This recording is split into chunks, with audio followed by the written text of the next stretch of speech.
اگر اللہ نے آپ میں کوئی اچھی بات رکھی ہے، کسی نیکی کی توفیق دی ہے، تو اس کا بھی استحضار کرنا چاہیے. استحضار کا مطلب اس کے بارے میں ہمیں سوچنا چاہیے، اس کی ہم قدر کریں، اس پہ اللہ کا شکر ادا کریں. یہ نہ دیکھیں سب روزے رکھنے تو ہم نے رکھ لیا تو کیا ہو گیا.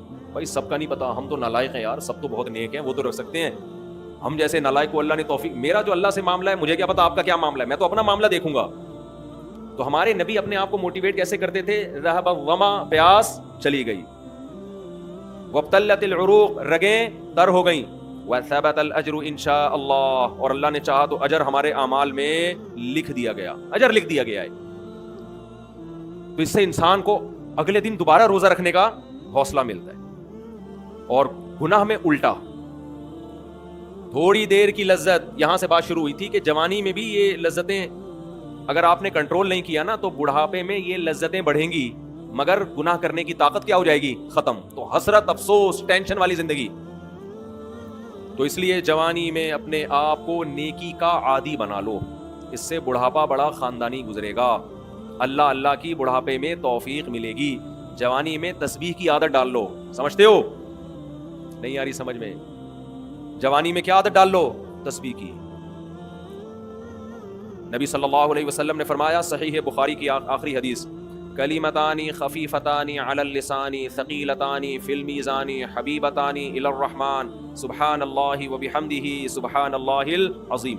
دو کلمات زبان پہ بہت ہلکے، ترازو میں بہت بھاری، اور رحمان کو بہت محبوب. ایک سبحان اللہ وبحمدہ، دوسرا سبحان اللہ العظیم. یہ آپ نے اگر جوانی میں اپنے آپ کو ذکر کا عادی بنا دیا، بڑھاپا بڑا اچھا گزرے گا.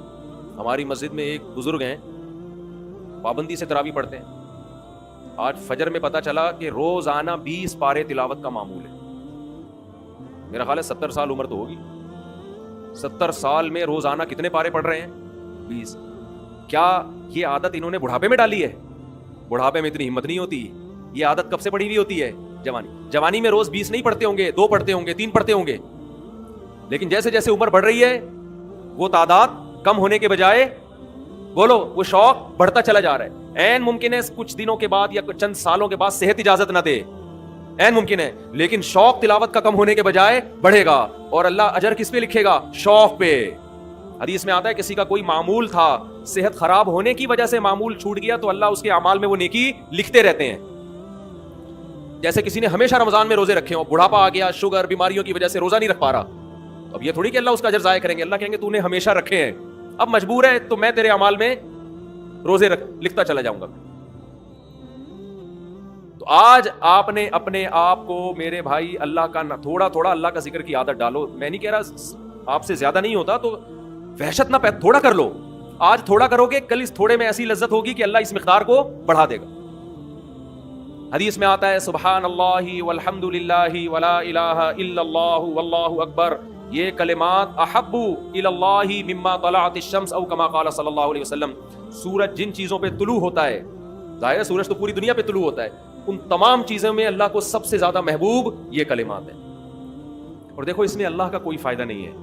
اللہ کی آپ حمد و ثنا کریں، اللہ کا کوئی فائدہ نہیں ہے. اللہ یہ چاہتے ہیں میرے بندے اپنی زبان سے میرا نام لیا کریں.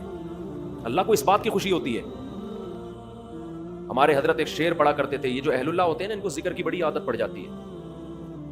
بار بار اللہ کا نام لیتے لیتے نا، شروع میں تو انسان کو عادت نہیں ہوتی، جب نام لیتا ہے اور بار بار ذکر، تو پھر اس کا ٹائم اللہ کے ذکر کے بغیر پاس نہیں ہوتا. پھر اس کو ایک کمی محسوس ہوتی ہے. کسی کو چائے کی عادت پڑ جائے، چرس کی عادت پڑ جائے، سگریٹ کی عادت پڑ جائے، نہیں ملے تو تڑپتا ہے نا.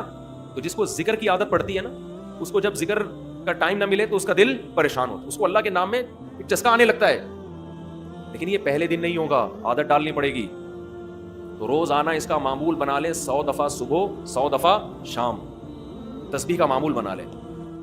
اس سے کیا ہوگا؟ ابھی شاید دل نہ لگے آپ کا، لیکن جیسے جیسے عمر بڑھے گی اللہ کے نام کا چسکا لگنا شروع ہو جائے. بڑھاپا بہت اچھا گزرے گا، اللہ کو یاد کر کے گزرے گا. کھوپڑی شریف میں بات آ رہی ہے کہ نہیں آئی؟ اور اگر ہر وقت دنیا کے تذکرے کرتے رہے نا، ہر وقت ویڈیو گیم لے کے بیٹھے ہیں، PUBG کھیل رہے ہیں، سانپ والا اب تو سانپ والا ختم ہو گیا، اب آ رہے سانپ والا.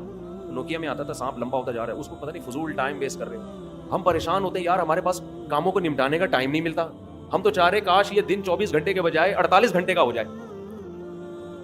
اور لوگ کیا کر رہے ہیں کہ وہ باقاعدہ ارادہ کر کے ضائع کر رہے ہیں ٹائم. ہمارے تو کام نہیں نمٹتے. جب ہم رات کو سونے کے لیے لیٹتے ہیں تو کہتے ہیں یار آج کا دن بھی گزر گیا اور کام ویسے کے ویسے ہی. اور ادھر باقاعدہ ارادہ کر کے جو ہے نا ٹائم ضائع کیا جا رہا ہے کہ چلو ٹائم ویسٹ کرتے ہیں. ایسی چیز میں ٹائم گزر جائے نا جو ذہنی تفریح کا ذریعہ بنے تو بھی ٹھیک ہے. گپ شپ لگا لو دوستوں کے ساتھ بیٹھ کر. یہ کیا یار دماغ کو خام خواہ تھکا رہے ہو بیٹھ کے. تو اگر پب جی کھیلنے کی عادت ڈال لی تو جاؤ گوروں کا بڑھاپا دیکھو. اولڈ ہاؤس میں بڑھاپے میں سنوکر کھیلتے ہیں, کیرم بورڈ کھیلتے ہیں, لڈو کا نہیں مجھے پتا, یہ چیزیں کھیل رہے ہوتے ہیں بڑھاپے میں. اور ہمارا بوڑھا بڑھاپے میں ایک دن میں 20 پارے ختم کر رہا ہے. سمجھتے ہو کہ نہیں؟ وہ نماز میں دل بہلا رہا ہے, وہ تہجد میں اس کا ٹائم گزر رہا ہے. کوئی ویڈیو نہ بنائے, لکھا ہوا ہے نا. تو یہ کیسی عجیب بات ہے. آپ جائیں وہاں. ایک صاحب نے مجھے کہا کہ میں نے یورپ میں بڈھی عورتوں کو دیکھا, بڈھی عورتیں 5-6 بڈھی عورتیں بیٹھی ہوئی اور جوا کھیل رہی ہیں, تاش کھیل رہی ہیں. کہہ رہے مجھے یاد آیا یار ایک ہماری بوڑھی ہیں, ہماری بوڑھی عورتیں مصلے پہ بیٹھی ہوتی ہیں, اللہ اللہ کر رہی ہوتی ہیں, آخری وقت اللہ کا نام لے کے گزار رہی ہوتی ہیں. اور ایک ہی بڑھیاں ہیں اور کیا کھیل رہی ہیں؟ تاش کے پتے. اچھا لگتے ہیں بڑھاپے میں یہ.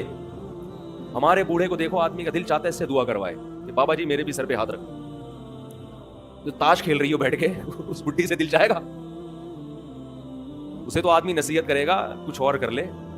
تھوڑے دنوں میں اتنا راشا آئے گا نا ہاتھوں میں تھوڑے دنوں میں کہ ایک پتے کے بجائے 2 گر رہے ہوں گے, 2 پتے ایک ساتھ گر رہے ہوں گے. تو اس لیے کارآمد بنا لو, کچھ تھوڑا بہت اللہ کا نام لے لیا. تمام دوائیں بچوں کی پہنچ سے دور.